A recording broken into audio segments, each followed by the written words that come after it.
Salut, c'est Gunther et bienvenue pour une petite vidéo où on va dire culturelle. Alors, donc je voulais vous présenter le site Arion 24 News, un site qui en fait abrite l'éditeur, qui doit abriter plusieurs revues, dont la revue DSI, voilà, qui est une revue qui s'intéresse plutôt aux aspects politiques, économiques des questions de défense. Voilà. Mais de temps en temps, ils font des articles assez intéressants, et ce, tant du point de vue terrestre, aérien et maritime, voire même espace. Et donc là, je voulais vous parler d'un article qui nous intéressera plus particulièrement, puisqu'il s'agit de tanks, et comme vous le savez, War Thunder, c'est un sujet que nous partageons ensemble. Voilà. Les solutions de protection active, quelle diffusion? Donc, les protections actives, c'est Active Protection System, ou en bon français, système de protection actif,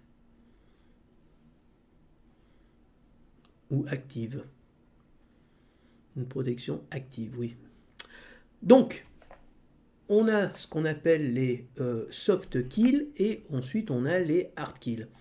Et je vous disais, les hard kills, par exemple notamment les Russes, qui ont des systèmes, on va dire, de briques réactives qui explosent au contact de munitions, par exemple à charge creuse, en fait étaient dangereuses parce que ils ne maîtrisaient pas les explosions. Et souvent, quand ça explosait, et notamment la sensibilité de ces briques faisait que même lors d'entraînement, si on tirait sur des chars avec de vraies balles qui touchaient, ça explosait, ça risquait parfois des réactions en chaîne, et en gros, des mecs qui se trouvaient à côté se trouvaient défoncés, quoi, ils se faisaient tuer. Donc c'était extrêmement dangereux. Alors, voilà. Donc, voilà. Donc, depuis le début des années 2000, la mise au point de systèmes de protection active, APS, Active Protection System, pour les véhicules blindés s'est accélérée partout dans le monde. Le déploiement de systèmes capables de leurrer ou détruire les munitions en approche a même laissé entrevoir un temps, ce qui veut dire que on en est revenu, de réduire les blindages conventionnels pour renforcer la mobilité des véhicules. Aujourd'hui, les dernières avancées en matière d'APS permettent plutôt de positionner ces derniers comme des solutions complémentaires aux protections traditionnelles, loin d'être des outils miracles. Les APS trouvent peu à peu leur place dans les armées du monde. La diversité de l'offre industrielle permettant de les adapter aux différentes doctrines d'emploi. Bon, alors on s'aperçoit que dans les années 70, le premier système, c'est le système Drozd, voilà, qui est déployé depuis de gros lanceurs fixes. Cependant, en URSS comme en Occident, ces systèmes restent soumis aux limitations techniques de l'époque qui en font des systèmes lourds, peu réactifs et particulièrement dangereux pour les fantassins alentours. Donc, comme je vous disais, ce genre de truc, quand tu étais dans une vraie bataille, que tu avais de l'infanterie qui se baladait autour, par exemple, dans un combat en ville, en fait, si ça explosait, les risques d'explosion faisaient que les militaires qui étaient censés soutenir le char risquaient de se faire tuer par les éclats d'obus dégagés par ces systèmes. Alors, à partir de la fin de la guerre froide, forces russes et forces occidentales se retrouvent confrontées aux menaces asymétriques, donc, c'est-à-dire une armée moderne comme l'armée russe en Afghanistan, ou plus récemment en Tchétchénie, et la première guerre de Tchétchénie, quand les Russes sont arrivés de la fleur au fusil dans les villes de Tchétchénie, et se sont fait défoncer à coups d'AK-47 ou 74, plutôt de RPG, où ils ont perdu énormément de chars. Donc, et leur système marchait pas du tout. Donc voilà. Donc les Russes, Irak, Afghanistan, Tchétchénie, voilà. Durant le conflit israélo-libanais, RPG, missiles anti-chars, provoquent de lourdes pertes, aussi bien des véhicules de transport d'infanterie qu'au sein des régiments de chars. Donc, les Israéliens vont faire le système Trophy sur leurs chars de combat Merkava 4 puis 3. Voilà. Voilà. Alors donc après, vous avez les différents types de systèmes. Je ne vais pas m'appesantir, vous avez les systèmes soft kill. Soft kill, par exemple, là-dedans, ils vont parler de DAL, détection d'alerte laser, détecteur d'alerte laser. Je crois que c'est ça. ou détecteur de... Je me rappelle plus comment... Système d'air... Voilà, enfin, bref. C'est un système qui est censé détecter les tentatives de détection du véhicule, que ce soit par radar, par laser, et à partir de là, eh bien, la réponse, et c'est le système français qui est fait par Galix, c'est-à-dire qu'une fois qu'il y a un détecteur d'alerte laser, je pense que c'est ça, qui, une fois qu'il a détecté qu'on est, entre guillemets, pingé par un laser, ça va déclencher un tir de Galix, c'est-à-dire de fumigènes, de grenades fumigènes, qui vont être tirées dans la direction d'où vient la menace, empêchant ainsi l'ennemi de voir la cible et de faire une estimation de la distance. Même s'il en a une, il suffit que le char il bouge de 50 mètres, votre canon, si vous tirez au pif, on n'est pas dans War Thunder, vous avez peu de chances de le détruire. Voilà. En capteur acoustique, voilà, il y a autre chose, Metravib, voilà. Metravib va fournir un système Pilar pour l'ensemble des véhicules du programme Scorpion. En fait, Metravib, c'est un espèce de grands pylônes qui se mettent au-dessus et qui détectent les bruits, donc notamment les bruits de balles, de tirs de balles, il va permettre qui constituera une alerte contre les tirs d'armes légères, RPG, mortiers, même si les capteurs acoustiques restent limités face à des munitions supersoniques. Je ne connais pas beaucoup de munitions supersoniques quand c'est des petits calibres.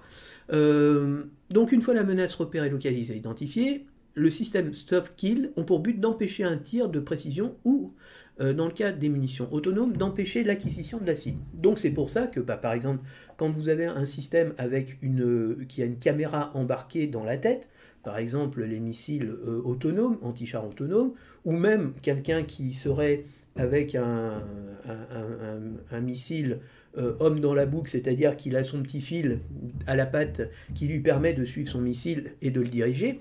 S'il y a un fumigène, le mec, il essaye de regarder, mais l'autre, s'il s'est barré de son côté et qui, à la dernière seconde, il décide de partir par là, et l'autre, il est toujours derrière son nuage, le temps qu'il réagisse, le missile, il n'aura pas la rapidité pour atteindre la cible. Donc voilà, c'est ce système. Alors, si les fumigènes protègent les environs directs du véhicule potentiellement à 360 degrés, d'autres systèmes Soft Kill directement sur les véhicules, tireurs ou l'effecteur adverse.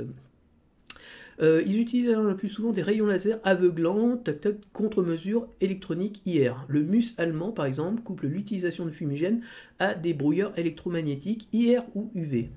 Bon, vous voyez. Donc, on va dire que le soft kill, c'est moins spectaculaire, mais ça peut être plus efficace. Et en tout cas, c'est ce qui est utilisé en Occident.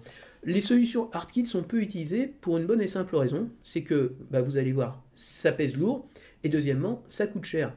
Donc comme les chars occidentaux sont déjà des chars pour les modèles les plus évolués, les M1A2 et les M1A3 par exemple, ou les Challenger 2 ou les Leopard 2 A6 ou A7, pèsent presque plus de 60 tonnes, et des fois ils se rapprochent de poids pas du tout raisonnables, ça rajouterait pratiquement 1 tonne. Donc le hard kill permet de contrer les munitions qui se dirigent inévitablement contre le véhicule devant être protégé, mais aussi contre les menaces qui se dévoilent à très faible distance en combat urbain par exemple. Dans l'ensemble, les solutions hard kill sont de deux types, déployées ou distribuées. Les solutions déployées consistent à porter une munition défensive à la rencontre de la munition anti-char. Il peut s'agir de petits missiles guidés, de roquettes ou de grenades propulsées, éjectées, tirées à partir d'un lanceur rotatif ou fixe. Le Quick Kill de Raytheon proposant même un lancement vertical. Je crois que le Leclerc, il a des grenades à lancement vertical, et je me demande si justement dedans il n'y a pas, je l'avais lu, des grenades antipersonnelles justement pour ce type de menace, si par exemple des mecs arrivaient autour du char, et en explosant comme ça, je crois, hein, mais bon. Toc toc, Mongoose 3, 300 mètres. Bon, donc là, je vous fais pas le détail, il y a plein de choses. Voilà, projection de grenaille, mais je viens de le trouver. Hein, donc, APS, solution miracle pour la protection des liens. Hein, voilà.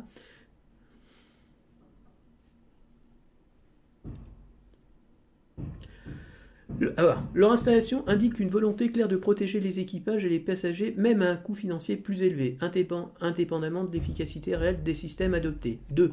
Il faut aller en bas. Les premiers véhicules MRAP conçus aux Indes.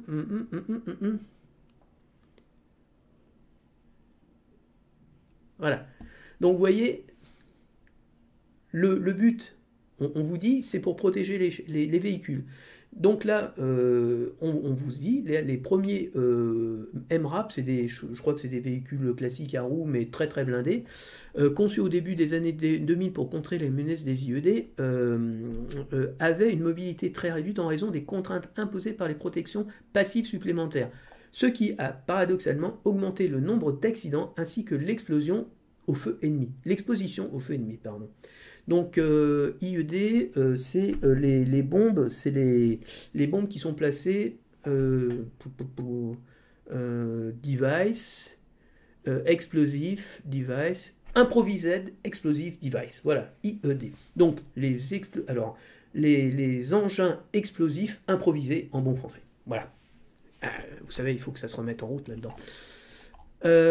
Voilà, donc c'est quelque chose qui vous voyez, ça vous donne une protection supplémentaire, sauf que ça va obérer votre mobilité d'un autre côté, ce qui veut dire que votre temps pour passer devant une menace potentielle va être plus grand, et ce qui va lui laisser plus de temps pour vous engager.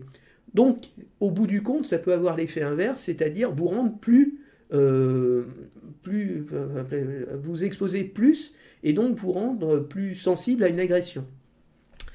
Malgré tous leurs avantages, les APS sont tout de même loin de constituer des solutions miracles, même si les systèmes soft skills sont très répandus. Les solutions hard skills, au contraire, peinent encore à se généraliser. En Russie, on vous fait beaucoup de blabla, sauf que effectivement, les chars russes sont des chars qui ont beaucoup moins de blindage que les chars occidentaux. Je vous rappelais, 50 tonnes d'un côté, plus de 60 de l'autre. Donc ils rendent 10 tonnes de blindage. Donc c'est pour ça que sur tous les chars soviétiques, vous allez voir des briques réactives de tous les côtés. Parce que, je veux dire, au moins, ils se disent, les obuides ne pourront pas nous pénétrer. Mais contrairement au jeu, quand tu as un char occidental, d'office, il a des obus-flèches. Donc en gros, ce genre de choses, ça sert strictement à rien. Complexe à intégrer sur des véhicules existants. Donc les APS, c'est difficile de les intégrer sur des véhicules. En gros, il faut concevoir un char avec ses APS. C'est pour ça que les Français, quand ils veulent faire le successeur de Leclerc, le pensent en fonction des choses qui devront monter dessus.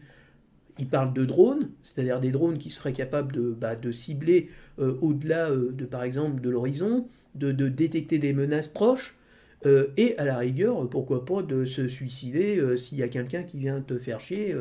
Voilà, parce que on va dire que ça coûte moins cher de perdre un drone que de perdre un char avec un équipage de 3 ou 4 hommes.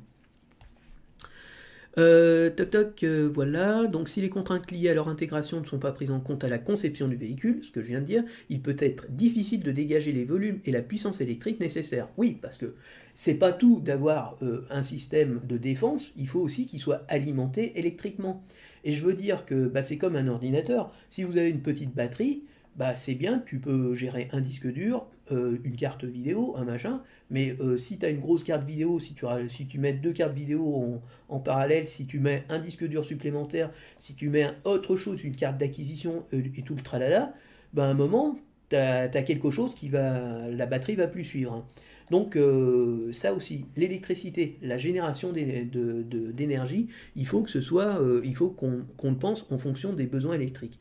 Donc le rétrofit, le poids des APS peut considérablement alourdir les véhicules. Ainsi, sur un Merkava 4 conçu dès l'origine pour l'accueillir, le Trophy pèse environ 850 kg avec ses 4 plaques radars. Ces 4 radars plaques. Sur les M1 Abrams, par contre, le système installé progressivement depuis 2019 dans les brigades pèse 2,5 tonnes avec ses supports associés. Donc vous voyez, même l'amélioration des chars américains se fait peut-être même pas au niveau du blindage, mais se fait au niveau de systèmes de protection qui, au bout du compte, ne marchent pas à 100% et va l'alourdir et va le rendre moins manœuvrable et moins agile. Ce qui montre que les APS actuels ne permettent pas encore de dépasser l'éternel compromis entre protection et mobilité. Ça veut dire que soit tu es très protégé et tu ne seras pas rapide, soit tu seras moins protégé et tu seras rapide. Et si tu rajoutes donc des protections supplémentaires, qu'elles soient passives ou actives, ça va t'alourdir et tu seras encore moins mobile. Et là, comme je vous l'ai dit, ça pose des problèmes concrets, et notamment au niveau de la mobilité stratégique. Il y a certains chars aujourd'hui qui ne peuvent pas passer certains ponts parce qu'ils sont tout simplement trop gros pour passer dessus. Et les ponts ne sont pas assez résistants pour supporter leur poids. Alors voilà, autre chose, ce que je vous ai dit, utilisant des charges explosives à effet de souffle ou à fragmentation, les APS hardkill peuvent être particulièrement mortels pour l'infanterie, alliée et les populations civiles. Historiquement, les systèmes russes basés sur des lanceurs fixes de gros calibre se seraient avérés particulièrement dangereux. Donc je veux dire, quand tu es un soldat russe, il faut que tu fasses ton... t'as plus de chances de te faire tuer quand tu te balades à côté d'un char qui serait pris pour cible, que si tu te balades à côté, à 500 mètres, quoi. Mais ce que je veux dire, c'est que ça, c'est quelque chose que j'avais déjà lu quand j'avais lu un article qui parlait de l'AMX-30 B2 Brennus. Il avait dit que l'organisation et la pose des briques réactives était quelque chose d'extrêmement compliqué à faire, parce que en cas d'explosion fortuite ou à cause de la ferraille du champ de bataille, il fallait pas qu'un soldat qui se balade à côté se prenne une explosion en pleine poire et soit décapité. Ça aurait été un peu gênant. Voilà. Donc c'est quelque chose qui nécessite à la fois donc une géométrie bien précise pour que l'explosion aille plutôt vers le haut plutôt que sur les côtés. Et comme vous avez vu, les chars russes, vous avez toute une palanquée de briques réactives sur les côtés. Ça veut dire que s'il y a une déflagration sur les côtés, les 15 mecs qui se baladent à côté, pouf, il n'y a plus rien, il n'y a plus personne. Donc, c'est un point positif, ça protégera le char, mais si à côté tu as 10 mecs qui escortent le blindé, qui se font flinguer par le char qui a été protégé, je ne sais pas si c'est très positif. Voilà, ensuite, il y a une question qu'on ne pose jamais, c'est le maintien en condition opérationnelle de ces systèmes contribue également à limiter leur déploiement. Les APS hardkill sont constitués de capteurs et de calculateurs spécifiques ainsi que de charges pyrotechniques et d'explosifs, ce qui demande un entretien soigné. Or, quand on connaît la manière dont sont entretenus les chars russes, c'est-à-dire au doigt mouillé, on peut se poser la question de l'intérêt de ce genre de choses. Ce n'est pas forcément un problème pour les Américains considérés à jouer à domicile, comme en Allemagne ou en Israël, pour l'US Army et son gigantesque train logistique. Ça devient plus problématique pour les forces expéditionnaires qui se déploient parfois plusieurs jours d'affilée dans des environnements très abrasifs avec un soutien logistique minimal. Et ça, on l'avait déjà vu lors de la guerre du Golfe, où en gros, tu avais rien que le sable, déjà, ça faisait que les armes étaient enrayées, tu avais des canons qui étaient enrayés, tu avais des canons d'hélicoptères qui étaient coincés, qui coinçaient. Donc, c'est sûr que plus tu as un truc technologique chiadé, mais qui est très sensible, qui doit être dans un environnement presque stérile, le problème. Et donc là, on en revient à... Est-ce que c'est pas mieux d'avoir plus de matériel un peu plus rustique, mais qui résiste mieux? Tu peux mettre, par exemple, il y avait des vieilles, on le disait, la Kalachnikov, tu la fous dans un bain de merde, tu la retires, tu passes un peu d'eau dessus, et ça fait poum poum. Tu parles du M16, tu le mets dedans, et tu passes une journée à la nettoyer pour essayer qu'elle remarche. Différence. Alors, ça peut paraître négligeable quand toi, t'es chez toi, tu t'en fous, mais un mec qui est en plein combat, il fait tomber son truc, le mec en face, il a une AK-47, il fait... Et puis il reconditionne, et il rechambre, et il tire, et toi, t'es là, en train, avec ta petite poussette, je démonte. Donc, quelle solution pour la France? Donc, comme je vous l'ai dit, c'est la Croix, avec le système Galix. Voilà, un détecteur d'alerte laser. Voilà, c'est une riposte automatique, donc c'est vous êtes pingé par un laser, et automatiquement, il va y avoir un tir donc, de grenade Galix dans cette direction pour opacifier les capteurs et les empêcher de voir, et donc de prendre la mesure de l'adversité. Voilà, c'est coupler Lacroix propose déjà de coupler ses lanceurs Galis à des détecteurs d'alerte laser. Bon, c'est déjà. Le Softkit, voilà, le Galix AOS, couplé à un DAL ou avec le type Pilar dont je vous parlais, qui sont sur les remplaçants des VAB, qui vont arriver, enfin ils seront équipés avec ça. Se désintéresse totalement des systèmes hardkill, donc la France, l'Institut franco-allemand Saint-Louis, on ne dira jamais assez que Saint-Louis, franchement, mais c'est plutôt les Français qui en retirent les fruits, je sais pas pourquoi, mais voilà. Voilà, donnerait naissance Strike Shield ou Drarin en France. Le démontateur Shark aurait, semble-t-il, donné satisfaction et un système développé par DDA était testé en 2016 au centre de la DGA, actuellement Thales, dans le cadre de l'amélioration incrémentale de Scorpion, c'est-à-dire que dans les prochaines mises à jour, Scorpion aura sûrement un système APS hardkill. Voilà. Pour l'armée de terre, l'intérêt pour les solutions hardkill ne se présentera que lorsque la technologie sera assez mature pour disposer d'un système à la maintenance aisée, adapté aux conditions environnementales les plus difficiles, capable d'opérer dans un environnement électronique contesté. Oui, parce que ça aussi, je veux dire, c'est quand tu es dans un champ de tir et qu'il n'y a rien, mais par contre, quand tu vas être dans un vrai champ de bataille où le champ radioélectrique va être saturé de communication, de mecs qui vont brouiller des messages avec des drones qui vont brouiller dans tous les sens, ça sera autre chose. Voilà. Enfin, il faudrait surtout contester tout en évitant les dommages collatéraux, comme les breaks russes qui explosent avec les mecs qui sont à côté et qui défoncent tout le monde. Enfin, il faudrait surtout que ce système soit capable de contrer des menaces que les blindages et solutions soft-kill actuelles ne suffisent pas à contenir, notamment les obus flèches et les missiles top attack. Cela pourrait alors ouvrir la voie à une installation au moins sur les chars Leclerc, même si le faible nombre de ces derniers permettrait d'envisager l'achat d'une solution sur étagère, donc c'est-à-dire acheter à l'étranger. Et si on imagine également un système relativement bon marché de conception modulaire, alors son intégration sur le VBCI et Jaguar au gré des déploiements pourrait sans doute être envisagée. Pour terminer, il convient d'évoquer certaines solutions hybrides entre le hardkit distribué et le blindage réactif. Arcus, le VAB Mark III, voilà. Donc tout ça pour vous dire, je vais mettre le lien dessus.